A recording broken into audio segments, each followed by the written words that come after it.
This Torah class is brought to you by TorahAnytime.com. Okay, Rabbi, good morning. Sefer Daniel, Perek Yud Aleph, before Perek Yud Aleph, Pasuk Lamed. We continue to speak about the Nevuah. We continue to talk about the Fourth Empire, the Roman Empire. And we were talking about Antiochus. We were talking about his siege of Yerushalayim. And we will continue to talk about that as well. Now we're in Pasuk Lamed. It's Daniel, Perek Yud Aleph, Pasuk Lamed. And I just want to let you know that as difficult as the Sefer has been so far, this is really the last stretch in Perek Yud Aleph that gets involved in recent history. In other words, up to a certain point, we have a certain crutch. You know what the crutch is? We could look back at history, we could see what has happened, and we could sort of fit the psukim into what has happened. But once the psukim start talking about the future, we no longer have the aid of the future. We don't know what the future has in store to be able to interpret the psukim. So that's the difficulty that we'll encounter soon. But still, as we are learning now, we still have the aid of the past history to help us understand these psukim. We're in Sefer Daniel, Perek Yud Aleph. We have Daniel's wrong. Pasuk Lamed. Rabbi, I got to tell you. Pasuk Lamed. Where? Pasuk Lamed. Uvo. Uvo Vai Tziyim. There's no swarm around. Oh, wait a minute. Uvo Vai Tziyim. Hold on. I got to tell you, you're great. Thank you. Maybe if someone wants to take a Navi upstairs and make a copy. All right, I'll sit with you, Charlie. Okay. Pasuk Lamed. Uvo Vai Tziyim. Uvo Vai Tziyim. Where's the coffee that I can make? Can you synopsize what happened before? Here, take mine. I'll use it. Can you synopsize what happened before? You know what? Just use that. Just use that. I'll make you 10 copies. It's going to be like 20 pages you have to make copies of. So Okay. sit next to Mr. Eisenberg. I'll look on with I don't like to him. sit next to him. Can you synopsize? Did he do it? Can you synopsize what happened before? Because this is tough. Oh, Basically, we're talking about. This is very. Daniel's very hard. In a nutshell, Daniel has a prophecy about the four empires. About the four empires, and we're talking specifically about the Fourth Empire. And just to make a long story short, he got into very great detail about the Talmais. The Talmais were the beginning of the Greek Empire. After Alexander the Great passed away, Talmai took over Egypt. We talked about Talmai the First, Talmai the Second, Talmai the Third, Talmai Philopator, Talmai Argatus, Talmai Philadelphus. So we, because of that, well, Alexander did have illegitimate children, but for whatever reason they were either killed or they did not make it. And now we're talking about the beginning of the Roman Empire. We're in Pasuk Lamed. Uvai Bai Tziyim Kitim. And ships from Kitim will come. What is, Rashi says, Tziyim are Siyos, ships. Kitim, Rashi says, Roimim, right, Romans. Gedudim, Memalchus, Roimi Sheyimardu Bai. Bands of troops from the Roman legions that will rebel against him. Pasuk Lamed. V'nicha, and he will be humbled. V'shav, and he will return. V'zoam, and he will vent his fury. Abrus Kodesh, at the covenant of sanctity, which means like this: when Antiochus was defeated in Egypt, he'll return through Eretz Yisrael, and as Antiochus in his defeat returns to Eretz Yisrael, he will vent his fury against Yerushalayim. Antiochus was helped by certain alliances in Jerusalem. He's able to get into Yerushalayim and without a fight. And once he was inside, he massacred many of his opponents, especially those who opposed his policy of Hellenization. Vishav, he will return. V'yavein, and have understanding. Al oizvei bris, for those who forsook the covenant. Bris kodesh, for those who forsook the covenant of sanctity. Which means like this: 2 years later, Antiochus comes back to Yerushalayim. he's attracted by the gold and silver that he sees in the Beis HaMikdash, and therefore he takes every last article of the Beis HaMikdash, he leaves it bare. He takes all the gold, all the silver, he takes the menorah, he takes the golden mizbeach, the shulchan, and all the kalim of gold and silver. He forbade the carbon tamid from being brought. We'll see about that. And he has understanding for those who forsake the Torah. Which means like this, Antiochus' policy was trying to Hellenize the people, that the people should forget about Torah and mitzvahs. If you take a look at Rashi... Did you say before that the Roman Empire, Hellenization is Greek? Yeah, but what happened was Antiochus was defeated by the Romans. The Romans were occupying Egypt at the time. Antiochus comes to Egypt. He's defeated by the Romans. He retreats to Eretz Yisrael. So even though technically speaking the Roman Empire had started, but you're right, when Antiochus stripped the temple, he was from the Greek Empire. Okay? You're correct. This is Bais Rishon, at the end of Bais Rishon. Yes. No. It's not Bais Sheni. The menorah Bais Rishon. was taken by... This is Bais Sheni. Bais Sheni? Bais Sheni, yes. Bais Sheni. After the Maccabees. Yes. Okay, okay, this is before that, right before. Now Rabbi say, Antiochus, the pasuk says, V'yavein al oizvei bris kodesh. He has understanding for those who forsake the covenant of peace. Now the next psukim Lamed Aleph through Lamed Vav, we're going to explain according to Rashi and one of the interpretations of the Abarbanel. Now if you look at Rashi on pasuk Lamed, Rashi says, V'yitain leiv. V'yitain leiv, Antiochus will pay heed. V'yizbainen, he'll think about the fact, Sha'azvu Yisrael bris kodesh, that Klal Yisrael forsook the bris. What does it mean Klal Yisrael forsook the bris? What did they do? How did they forsake the bris? No bris. They did not have Avas Yisrael. That's what Rashi says. Sha'azvu Yisrael bris kodesh, they forsook the covenant. B'tarav sinas chinam achlokes v'vayisheni, and there was a tremendous amount of increasing of baseless hatred, and because of that, Antiochus realized that if he would try to spill Jewish blood, he would be successful, because of the prevalent sinas chinam. Pasuk Lamed Aleph. Uzrayim. Didn't the Romans take the menorah and bring it back to Rome? Yeah. That was later. We're not up to the end of the Roman Empire yet. Right now we're just at the very beginning when the Romans are taking over from the Greeks. Okay? Pasuk Lamed Aleph. Uzrayim and arms. That means, and powerful warriors, generals, Mimenu Ya'amoidu, will arise from him. The Romans will send their generals to conquer Yerushalayim. V'chilulu HaMikdash, and he will profane the Mikdash. Hamois, the fortified Mikdash. What does it mean, the fortified Mikdash? When Hordus rebuilt the temple, he built it resembling a fortress. You know that? When Hordus rebuilt the Beis HaMikdash, he rebuilt it, he fortified it, resembling a fortress, the Malbim says. Says the Malbim, B'nei HaMikdash shaya b'mei haromiyim, haya oiz u'mivsa neged HaMikdash sha'ama b'mei Antiochus shaya b'mei Koresh, v'yakatan v'dal. Even though Rabbi said, this is all during the second Beis HaMikdash. There were two periods during the second Beis HaMikdash. The beginning of the second Beis HaMikdash was when Koresh helped commission to build the second Beis HaMikdash. That Beis HaMikdash was small, it was weak, it was unfortified. But then Hordus refortified, he rebuilt it. He actually tore down, you know that? During the 420 years that the second Beis HaMikdash stood, there was a period of time Hordus tore it down and rebuilt it. And when he rebuilt it, he built it up like a miskav, like a fortress. And the Romans destroyed that. Behesiru hatamid.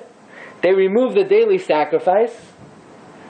3.5 years before the destruction of the Beis HaMikdash, the Tamid stopped being brought. V'nasnu hashikuts meshaymein, and they installed their mute abomination. What is a mute abomination? What is that referring to? The Avodah Zarah, right? Because Avodah Zarah is mute, can't talk, right? Okay. Pasuk Lamed Beis. Umarshie bris, the corrupters of the covenant. The corrupters of the covenant, that means the Jews who corrupted their covenant with God. Now, presumably this refers to King Agrippas. Now, the first Agrippas, we assume he was a good guy. It was the second Agrippas who was problematic. So we're talking here about the second Agrippas. He will flatter, Yachanif. The Romans will flatter Bachalakos, with smooth talk, with glibness. The Am and the people, Yoidei Alehav, who know their God, Yachaziku v'yasu. They will persevere and accomplish. Now what does that mean? The people who know their God will persevere and accomplish. Zakt Rashi. Yoidei Alehav, those who know God, the Kesherei Yisrael, who maintain the Yiras Hashem. The Asu, and they will act Torasam. They will persevere and they will accomplish with their Torah. In other words, despite the destruction, despite the devastation, those God-fearing Jews will persevere. Torah will not be forgotten. Fear of God will not be forgotten. You had great leaders, the likes of who? Who were the great leaders in the times of the Roman destruction of the temple? Well, now we're talking maybe 200 years after. We jumped 200 years in one pasuk. Who was the leader of Klal Yisrael in the times of the Churban Beis Hamikdash? Rabbi Yochanan ben Zakkai. Rabbi Yochanan ben Zakkai was the Gadol Hadar in the times of the Bayis Sheni, when the Bayis Sheni was destroyed, and they will persevere. Was it Rav Shimon Gamliel who asked for? That was Rabbi Yochanan ben Zakkai. Huh? Rabbi Yochanan ben Zakkai said, "Ten li Yavne v'chachameha." Yeah, right. Right? That was Rabbi Yochanan ben Zakkai. Okay. Right? Lamed Gimel, pasuk Lamed Gimel. Umaskileyam. Was meint das? Umaskileyam. The wise among the people. The wise among the people. What? Yavinu l'Rabbim. Will teach Torah to the Rabbim. For example, the Chachamim after Rabbi Yochanan ben Zakkai, like Rebbe's household and the Chachmei Hadoros, will darshan to the public, and they will strengthen their hands in Torah. V'nifshulu b'cherev, but in the Golos they will stumble with the sword, u'v'lahava, and by flame, b'shvi, in captivity, u'v'viza yamim, and plunder.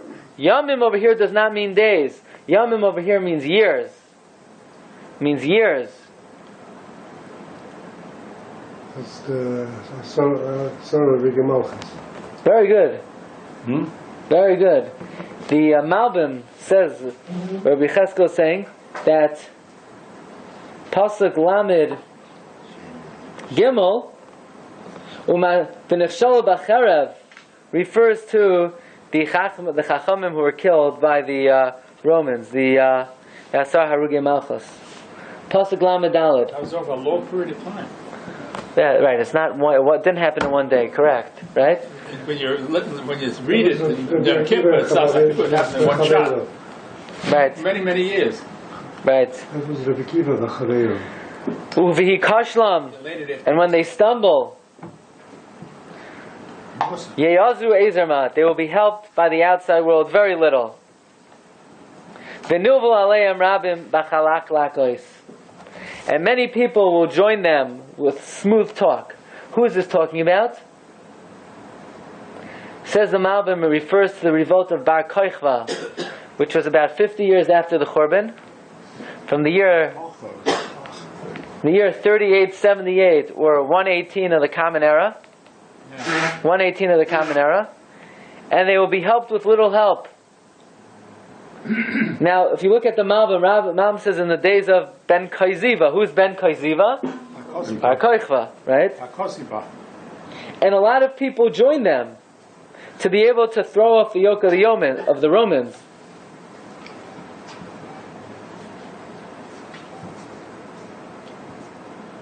So the pasuk says, "Umin hamaskilim," but when some of the wise men, yikashlu, will stumble, litzroif bahem, to refine through them,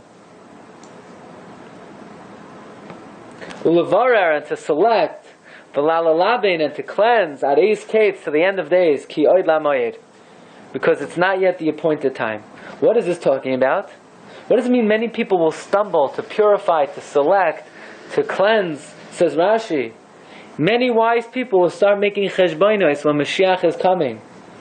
So it's already predicting that right after Churban Beis HaMikdash, not now, 2,000 years later, then, right after the Churban, smart people will say Mashiach is coming, Mashiach is coming, and they're going to stumble. They're going to stumble because it's not time yet.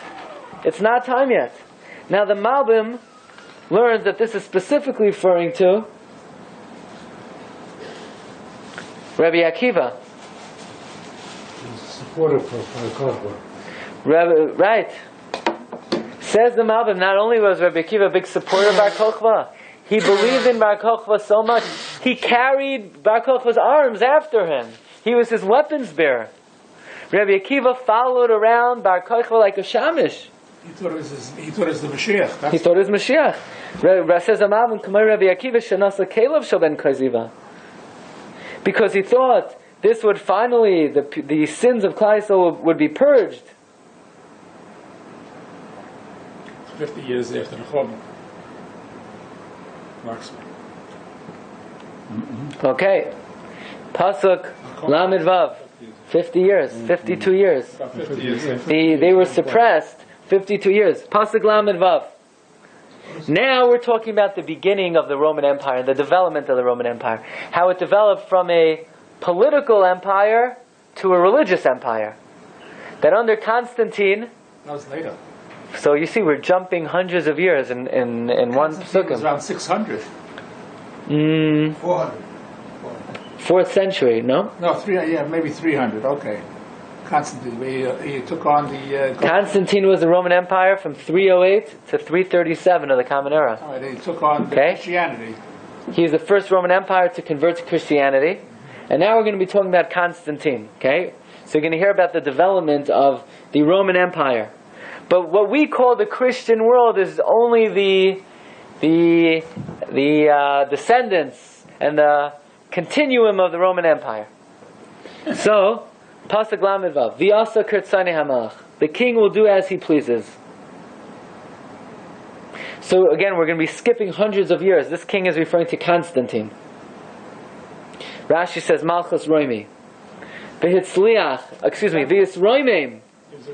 He will exalt himself. V'yizgadel al kol el. He will make himself greater than any god. V'al keil elim. And above the God of gods. Yedaber neflois. He will speak wondrous things. Wondrous, not in a good sense. He will speak fantastic things. It's talking about Constantine's endeavor to further a Christian religion, to establish it as the state religion, the Malbim says. That's what he did. He said we must live.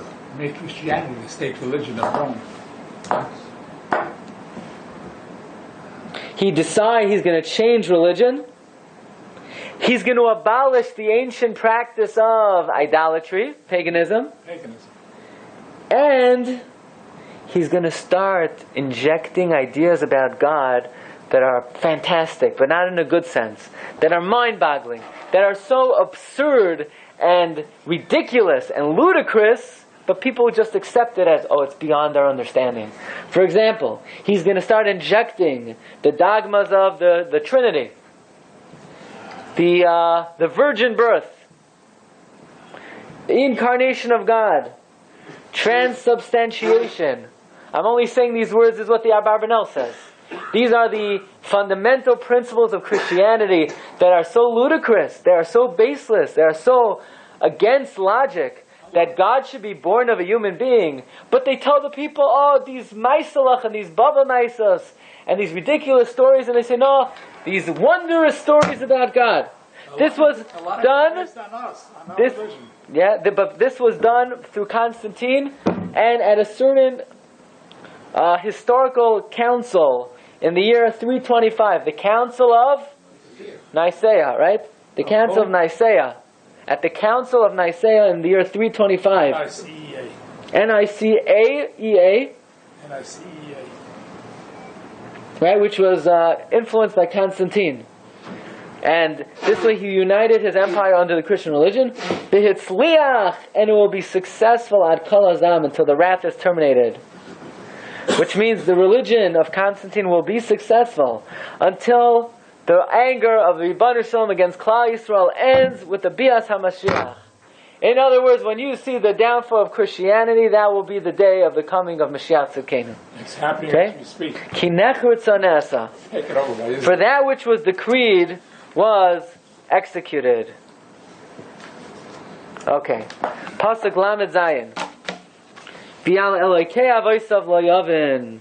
He will not honor the God of his ancestors. He could not care less about the God of the ancestors of Abraham, Yitzchak, and Yaakov, our forefathers. Why should he? He was a Roman. He was a pagan. Or, as Abarbanel says, he won't pay right. He'll ignore the service of his own ancestors, who bow down to statues and icons. The paganism. V'alchem das nashim, and against the most desired woman. What about it? He didn't like women? V'al kol Eloka lo yavin, and against every god he will not understand. Who is this most desired of women? It refers to Klal Yisrael. We are the most desired of women. Why? In what way? Because in Shir Hashirim, Klal Yisrael is referred to the Isha Nechamedes. Says Rashi, Knesses Yisrael Hayafa Banoshim, refers to Klal Yisrael. He will show no regard to us. Or as Abarbanel says so beautifully, he will show no regard to the desirability of women. Naturally, God created that women are desired. And Christianity institutes the policy of celibacy, where the greatest men have to separate. And we all know what that causes them. Right? Everybody knows that it's all a big sham because they all turn into mushchasim. But they pay no attention to chemdas hanoshim. They, right? V'al kol Eloka lo yavin. But nor about any God will he understand. They read it celibate. Okay. Celibate. Weiter. Pasuk Lamed Ches. Celibate though was only for the priests. Yeah. Okay. Not for the Right, but they still. for the normal people. No. They say even for the normal people, it's sinful, but they can't help themselves. It's still sinful. V'al Elokei. Okay. V'al Chemdas Noshim Al Kol Eloka Lo Yavin Ki Al Kol Yisgadol. He will raise himself above everything. Pasuk Lamed Ches. V'le'eloka Ma'uzim. But the God of the fortress, he will not honor. Al Kano Yechabed. Again, Ve'eloka Ma'uzim Al Kano Yechabed. But he will honor the God of his fortress in his place. Thus made us. What does this mean? They will give honor to the one true God. They will admit that he is the true God. But to the God that his forefathers did not know, Yechabed he will honor. What's this talking about? This is talking about Yashka. It's talking about the Yozel. In other words, Christianity, according to many Rishonim, may not be Avodah Zarah for Goyim. Christianity is certainly considered Shituf. Shituf means they believe in one God. They believe in God, but God has different parts. He has the Son, the Father, the Holy Ghost, the Holy I don't know what, right? But they believe in one God, but he has different components. For a Jew, Christianity is idolatry. What about for a Goy? Taisa seems to say, in many places, that for a Goy, Shituf is permitted. Yeah, but the Noid Yehuda, Sefer, understand Tosis, that it just means they're allowed to swear in the name of the Shituf, but to believe in the Shituf, even for Goyim, is Avodah Zarah. You hear that? And we paskin that Christianity is Avodah Zarah. Because of the statues. You go to any Catholic church. Even without the statues. Just Shituf, the fact that they believe in different And a triple God. components. Yeah. It's the same God. They believe in the same God in 3 manifestations. Yeah, Jews so believe the same thing. No, we don't believe the same thing. We have a similar. No, we don't have a similar. But You know, so what we're saying is Pasuk Lamed Ches. They'll honor the true God, but they'll also honor a new God who their ancestors didn't know, the Yashka. Okay? And the God that their fathers did not know, Yechaveh, they will honor Bezav with gold of a castle of Evan Yakara, and with precious stones, Uvechamudos, and with desirable things. Pasuk Lamed Tes. The Asa Lemivtzerei Ma'uzim. He will develop strong fortresses. This is an allusion, says Abarbanel, to the churches, which are built with towers, like fortresses. They will build up fortresses. Imelo Kanecha, with foreign gods. In other words, this refers to the icons and the statues that they put in their churches. Asher Hikir, Yarbe Kavod. To whoever he acknowledges, he will increase honor. The nobles, whoever he will flatter and empower, he will honor them. In other words, the early Christians, whoever is politically helpful to their cause, they will honor.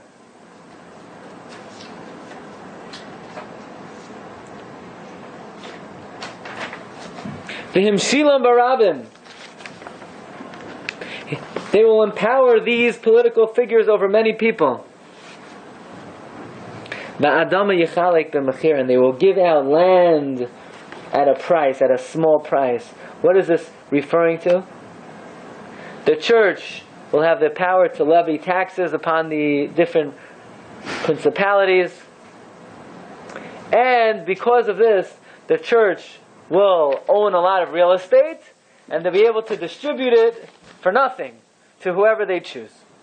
Rabbi say, Ad Kan, up to this point, at least we're able to look back at history, know what has happened, and see how it fits into the Psukim. From this point on, we're not talking about what has happened, we're talking about what will happen in the future. So, I don't know what will happen in the future, and probably you don't either. And therefore, we're sort of in a fog, we're in a cloud. Like the Reb Saadia Gaon writes, like the Ibn Ezra writes, that from this point on, I'll read it to you. Says the Ibn Ezra, I will now give you a basic rule. It is futile to search in the ancient books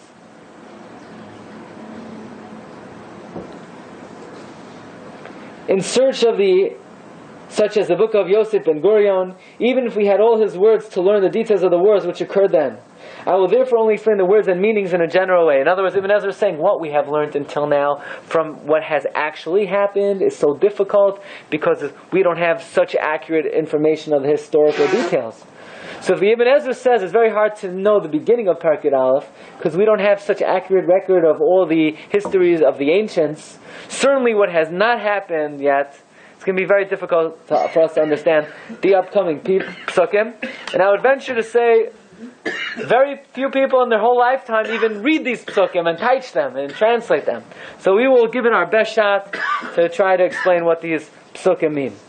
Okay. Pasuk Mem. Uve'ez Kates. At the time of the end. The end of days. Hasn't happened yet. Yisnagach imay melech hanegev. Who's Melech Negev? The king of the south will clash with who? The Yistair Alav. And storm Melech HaTzafon with the king of the south. Who is the king of the north? Who is the king of the south? The king of... No. You don't know. Presumably, the king of the south, the Roman Empire. The king of the north, Magog. Magog. That's not what's happening now. Magog? Rome is not an empire anymore as such. Well, we just explained that Rome developed into a religious, the Western world, the Christian world, the West. So the king of the north will come down on the king of the south. At the end of days. Rashi says this is talking about Muslims not in existence. at the time of the Geula. Berechev with chariots, uvefarashim, horsemen, uvanios rabbis, many ships, uva va'aratzos, they will come to lands, v'shatach, they'll wash them away. The avar, and it will pass through. Who are they talking about? And nobody fights with those things. Nobody fights with Echev or Russian today. There's no tanks. The equivalent. The equivalent. But who are they? What are we talking about? Talking about Muslims against Christians? You just get a preface. He doesn't know what they're talking about. And that's what we see happening. We see the Muslims battling against Christians. Now, what does this mean? Who's the king of the north, and who's the king of the south? No idea.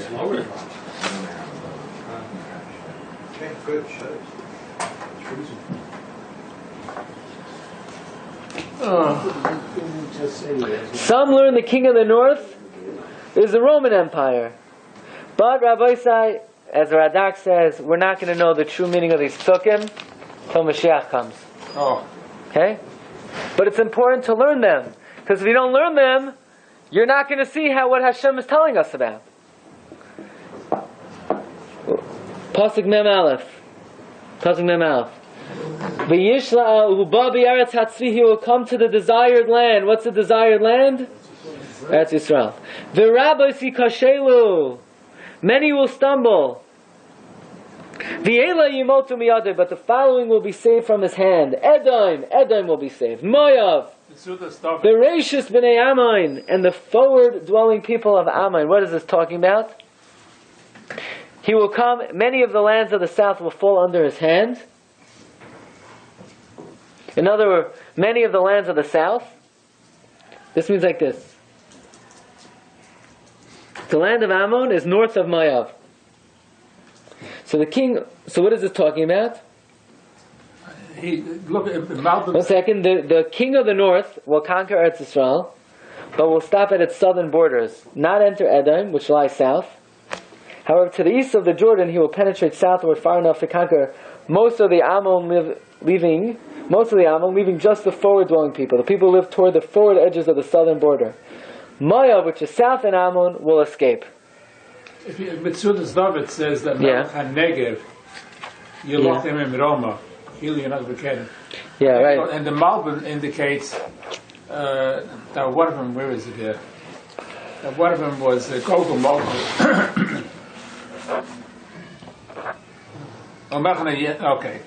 Okay, he says, where is it? Right. So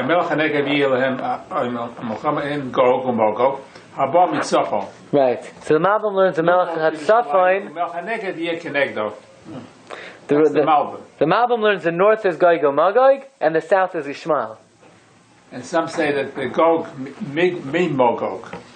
The Gog from the country or whatever. Right. Magog are those who proliferate the philosophy of Gog. Okay. V'yishlach yodei ba'aratzos, he will stretch forth his hand into the lands. The Eretz Mitzrayim lo yisiya lefleita, and Egypt will not escape. He will stretch forth his hand to kill, to plunder. Who is that? The king of the north. It's possible to interpret the pasuk referring to the Middle East.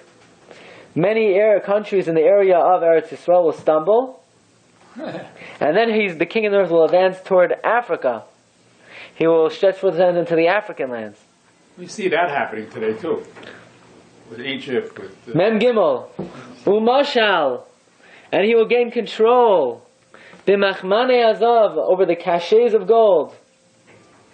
The Hakesef and the silver. V'chol chamudos Mitzrayim, and all the treasures of Egypt. Belubim, Bechushim, B'mitzadav.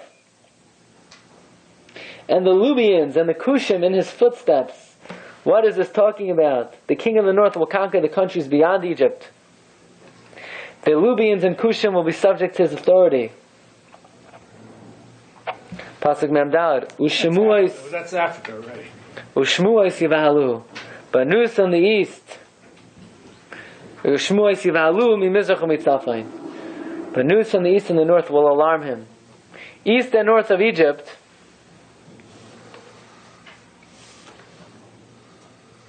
The east of Egypt is Israel. So what's east of Egypt? The rulers of Persia. East. North, Babel will rise up to help their brethren in the south. And what is going to happen? Persia, Iran, and Iraq, they will come out against the king of the north, against Magog. They will